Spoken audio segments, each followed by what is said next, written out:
हर्षदेव सिंह जी को पता है पार्टी नहीं मिलने वाली लीगली तरीके से। अब वो हरासमेंट और डराने और धमकाने की एक राजनीति कर रहे हैं। इन्होंने लोगों ने प्रदर्शन किया जिसमें मंजू सिंह जिसको लीड कर रही थी वो पीछे रही और बाकी लोगों को उन्होंने आगे भेज दिया। जो अटैक उन्होंने किया उस वक्त मेरी वाइफ और मेरी बेटी दोनों अकेली थी। अगर घर के अंदर कुंडी ना लगी होती, बंद ना होता गेट, तो अंदर घुस के कोई अटैक भी कर सकते थे। अब किसी को चोर कह देने से वो चोर नहीं बनेगा, लेकिन ये आपकी बौखलाहट को दर्शाता है। ये हर्षदेव सिंह की बौखलाहट है। वो सिद्रा में कंप्लेंट दायर कर दी है। जो लोग इधर प्रदर्शन में शामिल हुए थे उनके खिलाफ कानूनी कार्रवाई होगी। ओपन चैलेंज मेरा हर्षदेव जी को है, साबित करके दिखाएं वो पार्टी के मेंबर भी हैं। अभी इस ओपन चैलेंज के बाद हर्ष जी कहीं नहीं दिखेंगे। बेसिकली वो मेंबर ही पार्टी के नहीं, पूरी तरह से वो बौखला चुके हैं और यही बौखलाहट साफ साफ सबूत है कि हर्षदेव जी के हाथ में पैंथर्स पार्टी का कुछ नहीं है। जल्दी आप देखेंगे कि वो पैंथर्स पार्टी से बाहर नजर आएंगे या अपनी पार्टी बना लेंगे या जिन फारूक अब्दुल्ला साहब के गुणगान करते हैं शायद उनकी पार्टी में चले जाएं। जय मां डोगरी, मैं अक्षर सागर और आप देख रहे हैं रफ्तार जम्मू। चंद पलों की गुफ्तगू और सच से करवाएंगे रूबरू। रफ्तार जम्मू के माध्यम से आज हमारे साथ बातचीत करने के लिए मौजूद हैं Jammu Kashmir national panthers party के प्रेसिडेंट विलक्षण सिंह। विलक्षण जी, रफ्तार जम्मू में आपका हार्दिक अभिनंदन। धन्यवाद अक्षय जी। विलक्षण जी, 10 तारीख को जम्मू में एक प्रदर्शन किया गया सरकार की नीतियों के खिलाफ हरि सिंह पार्क में। अच्छा, जिन्होंने प्रदर्शन रचाया था वो वहाँ पर नहीं पहुँचे, डॉक्टर फारूक अब्दुल्ला जी वहाँ पर नहीं दिखे, महबूबा मुफ्ती जी वहाँ पर नहीं दिखे और Jammu Kashmir national panthers party को भी इसमें शामिल किया गया है, आप भी वहाँ नहीं दिखे। देखिए, Jammu Kashmir national panthers party किसी भी तरीके से जो अपोजिशन ग्रुप है उसका हिस्सा नहीं है। हमारा ये मानना है कि जो हम कहते हैं प्रोफेसर भीम सिंह की आइडियोलॉजी को हमने आगे चलना है, तो प्रोफेसर भीम सिंह ने जिस शख्स के मुंह पे लड्डू मारा था तो कोई वजह थी कि 6 साल की उम्र जब 6th क्लास में थे तो उन्होंने शेख अब्दुल्ला के मुँह पर लड्डू मारा था, तो इसीलिए मारा था कि वो हमारे साथ अन्याय कर रहे थे। आज हम उनके साथ मिल के जम्मू को इंसाफ नहीं दिला सकते। अगर आप देखें तो जो जम्मू के साथ नाइंसाफ़ी हुई है वो सारी की सारी के जिम्मेवार जो हैं सबसे ज़्यादा एनसी, कांग्रेस और पीडीपी हैं। आप देखते हैं पहले जितनी एजिटेशंस प्रोफेसर भीम सिंह जिन्हें गोलियां खा के स्टूडेंट लीडर जो थे, जब वो उन्होंने एजिटेशंस लीड की तब जाके आपको यूनिवर्सिटीज़ मिली, तब जाके आपको कॉलेजेस मिले, मेडिकल कॉलेजेस मिले। वो एनसी के दौरान हमें एनसी के राज में, कांग्रेस के राज में गोलियाँ खा के वो यूनिवर्सिटीज़ और कॉलेजेस मिले।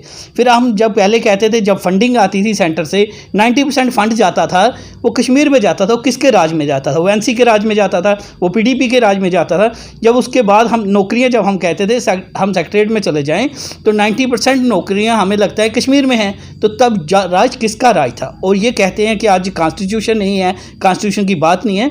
जो कॉन्स्टिट्यूशन इन्होंने दिया हमें, जम्मू कश्मीर का जो कॉन्स्टिट्यूशन था उसमें ना फंडामेंटल राइट है, ना उसमें आपको कोई सुप्रीम कोर्ट जाने की कोई छूट थी। अगर आप देखें आर्टिकल 370 जो ओरिजिनल फॉर्म में था उसमें तो आपको सुप्रीम कोर्ट की जुरिस्डिक्शन भी जे.एंड.के में नहीं थी। जे.एंड.के में आने के लिए परमिट लेना पड़ता है। इलेक्शन कमीशन का इधर कोई रोल नहीं था, इंडियन एडमिनिस्ट्रेटिव सर्विसेज का इधर कोई रोल नहीं था। ये लोग एक ऐसा जम्मू कश्मीर बनाना चाहते थे जहां इनका परिवार का राज रहे। आज वो परिवार का राज टूट चुका है और नेशनल पैंथर्स पार्टी उन पार्टियों के साथ कैसे चल सकती है जो जम्मू के संपूर्ण विनाश का जिम्मेदार है। अच्छा, देखने वाली बात ये है कि डॉक्टर फारूक अब्दुल्ला जी वहाँ पर नहीं पहुँचे प्रदर्शन में, महबूबा मुफ्ती जी नहीं पहुँचे और भी कुछ नेता नहीं पहुँचे और कांग्रेस का ही दबदबा वहाँ पर देखने को मिला। देखिए, ये जो लोग हैं ये किसी भी तरीके से जम्मू को लेकर सीरियस नहीं है और लोगों की प्रॉब्लम्स को लेकर सीरियस नहीं है। ये चाहते हैं लूट खसूट का एक मौका फिर से उनको मिले। ये जो लूट खसूट करने वाले लीडर हैं जिनको अब जिनके सारे तरीके से पैसे खाने का सिलसिला बंद हो चुका है, आज वो तिलमिला रहे हैं। आज उनके पास पैसे खाने का कोई सोर्स नहीं बचा।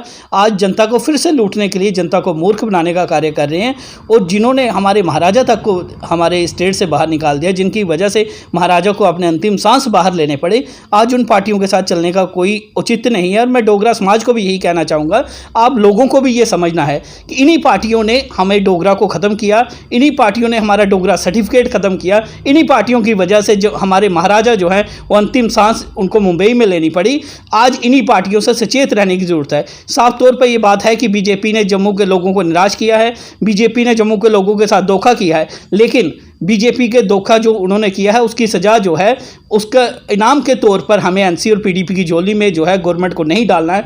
आज पैंथर्स पार्टी 40 साल के जम्मू की आवाज़ उठा रही है। आज एक मौका है, आप बीजेपी से बेहतर विकल्प चुनें। आज जम्मू के डोगरा को अपनी पहचान बनाने की ज़रूरत और भी ज़्यादा है। क्योंकि आप देखें सबसे पहले हमें एक तरफ से जो हमारे ऊपर खतरा मंडराता था सिर्फ कश्मीरी डोमिनेंस का था हम, लेकिन अगर आप आज देखें जब डोमिसाइल सर्टिफिकेट हैं, स्टेट सब्जेक्ट ख़त्म किया गया है, बिहार से लोग हैं, यूपी से लोग हैं, अब वो लीगली JNK में एंटर कर सकते हैं, वो वोटर बन रहे हैं। इसलिए हमारे जो आइडेंटिटी के ऊपर खतरा दोहरा हो गया। एक तरफ से बिहार, यूपी, पठानकोट, पंजाब से आने वाले लोग भी हमारे लिए आइडेंटिटी क्राइसिस का खतरा बनेंगे, और जो हमारे कश्मीर से हैं वो भी। इसीलिए जम्मू के डोगरा को एकजुट होने की ज़रूरत अब पहले से भी ज़्यादा है। जम्मू की जो रीजनल पार्टी है, डोगरों की आवाज़ उठाने वाली पार्टी है, उसकी ज़रूरत अब पहले से भी ज़्यादा है। अगर हम पहले अलग अलग धड़े में बटे भी रहे हैं हम डोगरा लोग, तो वो हमें नुकसान उठाना पड़ा है, लेकिन अगर हम फिर से बटे रहेंगे अब नुकसान नहीं उठाना पड़ेगा, हम पूरी तरह मिट जाएंगे। इसलिए मेरा पूरी जनता से, खास करके डोगरा लोगों से ये आह्वान है, सारे एकजुट होकर एक प्लेटफॉर्म पे आइए। पैंथर्स पार्टी जो रिकग्नाइज्ड पार्टी है, प्रोफेसर भीम सिंह ने जम्मू की आवाज़ उठाने के लिए बनाई है, उस पार्टी का साथ दें, उस पार्टी के साथ मिलकर चलें और मजबूत करें, ताकि डोगरा आइडेंटिटी को हम बचा सकें और पूरे जम्मू कश्मीर को, ना केवल जम्मू में, कश्मीर में भी हम पूरी तरह इंसाफ करें। विलक्षण जी, आप लोगों से आग्रह कर रहे हैं कि Jammu Kashmir national panthers party को आप विकल्प के रूप में चुनें और Jammu Kashmir national panthers party के हाथ में जम्मू कश्मीर की कमान दें, लेकिन ज़मीनी स्तर पर पैंथर्स पार्टी आज कहाँ पर है? कई लोग ऐसे हैं, जैसे आप तो कह रहे हैं कि मैं लीगल प्रेसिडेंट हूँ, और भी लोग हैं जो अपने आप को प्रेसिडेंट कहते हैं। ज़मीनी स्तर पर Jammu Kashmir national panthers party की क्या पोजीशन है और लीगली तौर पर क्या पोजीशन है? देखिए, ज़मीनी तौर पर जो हमारा वर्कर था वो हमारे साथ इंटैक्ट है, सारे वर्कर साथ में चल रहे हैं। अब जब इलेक्शन होगी, अब उस समय देखेंगे निकल के जो हमारी जो पार्टी है, एक सबसे सफल पार्टी जम्मू रीजन में निकल के आएगी। जहाँ तक आपने लीगल का सवाल किया, लीगल मैंने आपको शायद इसी जगह कहा था कि मेरा ओपन चैलेंज है गंजू साहब को कि वो साबित करके दिखाएं। इसी तरीके ओपन चैलेंज मेरा हर्षदेव जी को है, साबित करके दिखाएं, वो पार्टी के मेंबर भी हैं। और उसके बाद उस ओपन चैलेंज के बाद गंजू जी कहीं नहीं दिखे, अभी इस ओपन चैलेंज के बाद हर्षी कहीं नहीं दिखेंगे। बेसिकली वो मेंबर ही पार्टी के नहीं हैं। जैसे कि मैंने बताया कि 22 फरवरी को सभी अखबारों में छपा कि अंडर माई प्रेसिडेंटशिप उन्होंने अनाउंस किया कि वो पार्टी को ज्वाइन करेंगे।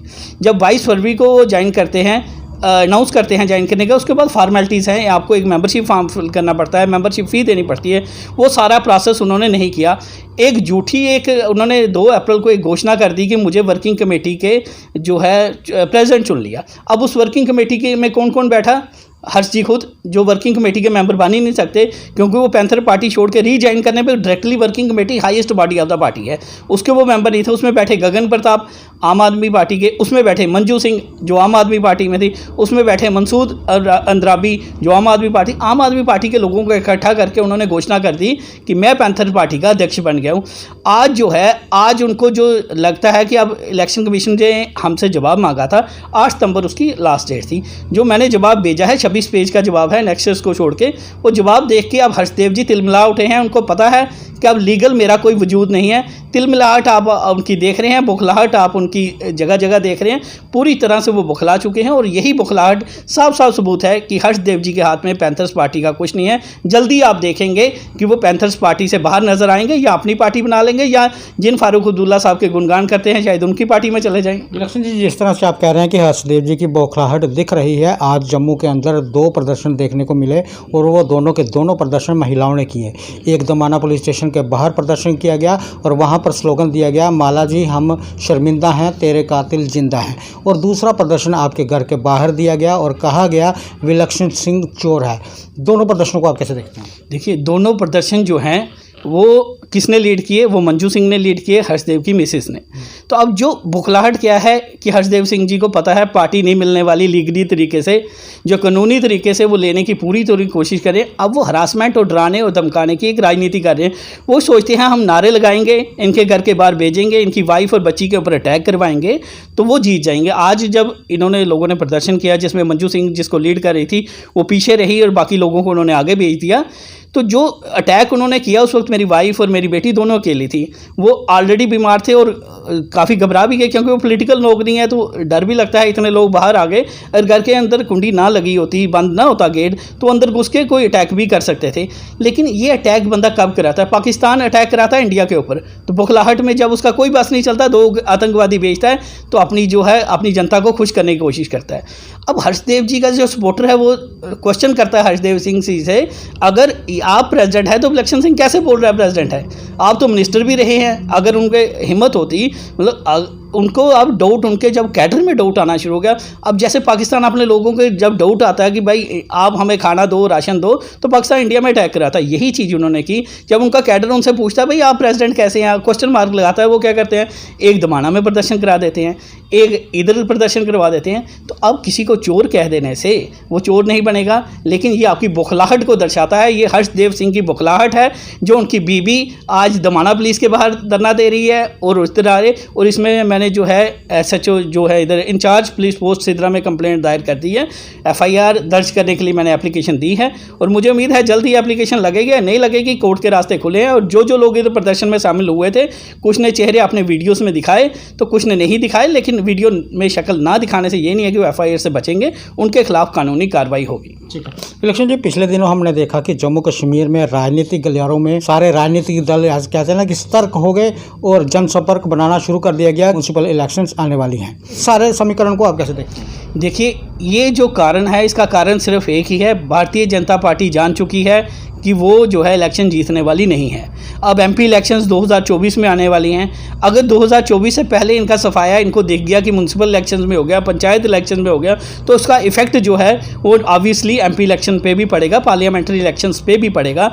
तो ये अभी साबित नहीं करना चाहते पार्लियामेंट्री इलेक्शन से पहले कि हमारा सफाया हो चुका है। अब जो ये इनका जो हताशा है, जो ये डर चुके हैं जनता से, इन्होंने जनता को जितने साल से आए हैं दिया क्या है? इन्होंने स्मार्ट मीटर के नाम पर जनता को लूट लिया, इन्होंने डेली वेजेस को रेगुलराइज करने का वादा किया, लूट लिया। इन्होंने ST स्टेटस पहाड़ी को देकर गुज्जर कम्युनिटी और पहाड़ी कम्युनिटी में लड़ाई लगाने की कोशिश की। जितनी चीज़ें हैं इन्होंने लड़ाई ये ग्रुपिज्म में बांट के, जात पात की राजनीति करके दो ग्रुपों को लड़ा के आगे बढ़ने की कोशिश करते हैं। लेकिन अब जनता सतर्क हो चुकी है। जनता डिमांड कर रही है हमें बिजली फ्री दी जाए, हमारे मीटर जो हैं एक्यूरेट हों। जनता डिमांड कर रही है कि हमें पानी की सप्लाई प्रॉपर हो। देखिए, आपने इलेक्ट्रिसिटी जो सप्लाई थी, आपने कहा कि जहाँ जहाँ स्मार्ट मीटर लगेंगे 24 घंटे इलेक्ट्रिसिटी सप्लाई होगी। आज जहाँ स्मार्ट मीटर है वहाँ तो कम से कम 8-10 घंटे का तो कट लग रही है। आपने जो चीज़ प्रॉमिस की वो कहीं भी आप खरे नहीं उतरे। आपने डोगरा को बचाने की बात की थी, लेकिन डोमिसाइल सर्टिफिकेट हमने देखा, अभी पिछले दिनों खबर थी, फॉरेन नेशनल जो थी उसका भी डोमिसाइल सर्टिफिकेट बन गया। तो इस तरीके से जब बाहर के लोग भी इधर डोमिसाइल सर्टिफिकेट बनाना शुरू हो गए, डोमिसाइल सर्टिफिकेट में जो वोटर कार्ड बनेंगे उनको राइट जो बाहर के लोगों को इधर MLA चुनने का मिलेगा। इससे हमारी आइडेंटिटी के ऊपर बीजेपी ने खतरा पैदा किया, जिससे अब सबसे बड़ा खतरा बीजेपी खुद महसूस कर रही है। और ये बीजेपी जान चुकी है इलेक्शंस में उसको वोट नहीं मिलने वाले हैं और बिल्कुल पूरी तरह से साफ होने वाली। और ये एक ही वजह है कि बीजेपी अभी इलेक्शंस नहीं करवाना चाहती। विलक्षण जी, हो सकता है कि कुछ देर के बाद ULB के इलेक्शंस भी आ जाएं, विधानसभा के भी आ जाएं, MP के इलेक्शंस भी आ जाएं। Jammu Kashmir national panthers party की क्या है रणनीति? देखिए, हम पूरी तरीके से तैयार हैं। ULB की इलेक्शंस की हमने तैयारियां शुरू कर दी थी, लेकिन उसी के साथ साथ खबर आ गई कि अब दिल्ली इनको तलब किया गया और ये रिपोर्ट जब आई कि ये जीतने वाले नहीं हैं, जब इनके इंटरनल सर्वे ये कहने लगे, इन्होंने बंद कर दिए। अब हमारी जो तैयारी है, नेक्स्ट फोकस जो है हमारा पार्लियामेंट्री इलेक्शंस पे है। आप जल्द ही देखेंगे पार्लियामेंट्री बोर्ड हमने कॉन्स्टिट्यूट कर दिया है पार्टी का, और पार्लियामेंट्री बोर्ड जल्द ही जो कैंडिडेट है वो फाइनलाइज करने की बात चल रही है। जल्दी हम जो 6 सीटें हैं पार्लियामेंट की, 6 की सीटों पर कैंडिडेट अनाउंस करेंगे और जो जम्मू के हैं वो हम जम्मू में ही प्रेस कॉन्फ्रेंस करके अनाउंस कर देंगे। और कश्मीर के कैंडिडेट्स हम कश्मीर में जाके कश्मीर के यूनिट से पूरी बात करके उनसे जो सर्वे करके जो उधर लोकप्रिय होंगे लीडर हमारे और जो लड़ सकते हैं, कंटेस्ट कर सकते हैं, उनको हम टिकट देंगे। और 6 के हम कोशिश होगी इसी साल के अंदर दिसंबर से पहले हम पूरे 6 के 6 कैंडिडेट्स कोशिश करेंगे। इलेक्शन जी, रफ्तार जम्मू के माध्यम से जो जनता आपको देख रही है, क्या उन्हें कोई संदेश देना चाहेंगे? देखिए, जनता और खास करके जम्मू के लोगों को, जो जम्मू का डोगरा है, मैं उनको ये संदेशा देना चाहता हूँ कि आप देखिए, आप 1947 से पहले आपका राज्य जो था जम्मू कश्मीर एक देश था जो गिलगित बाल्टिस्तान तक फैला हुआ था। मीरपुर, पिंबर, कोटली जो था वो सारा आपका हिस्सा था। फिर एक पॉलिसी के तहत जो थे कश्मीरी स्पीकिंग जो मुस्लिम थे या हिंदू थे, वो रीजन जानबूझ के कांग्रेस और NC ने छोड़ दिया और हमारा आधा जो पार्ट था J&K का, कुछ पाकिस्तान को दे दिया और कुछ एक्साइज चीन वगैरह चीन के पास दे दिए। अगर जम्मू बीच में ना आता तो शायद जम्मू को भी छोड़ देते। ये जो लीडरशिप है कांग्रेस की है और NC की है, ये जम्मू के डोगरा को बर्दाश्त करके तैयार नहीं है। अगर आप इनके साथ चलते रहेंगे, 70 वर्ष आपने बर्बाद किए। अगर आगे भी अगर बीजेपी की जब गलतियां हो रही हैं, बीजेपी ने बर्बादी जनता के लिए लिए लाई है, और उसके बाद अगर आप वापिस इन्हीं लोगों की एनसी और पीडीपी की झोली में बैठेंगे, अगले 70 साल में संपूर्ण विनाश जो हमारी कौम का हो जाएगा। अगर आपको बचाव करना है तो डोगरों को एकजुट होना पड़ेगा, और जम्मू रीजन की जो एकमात्र पार्टी है वो JNK नेशनल पैंथर्स पार्टी है।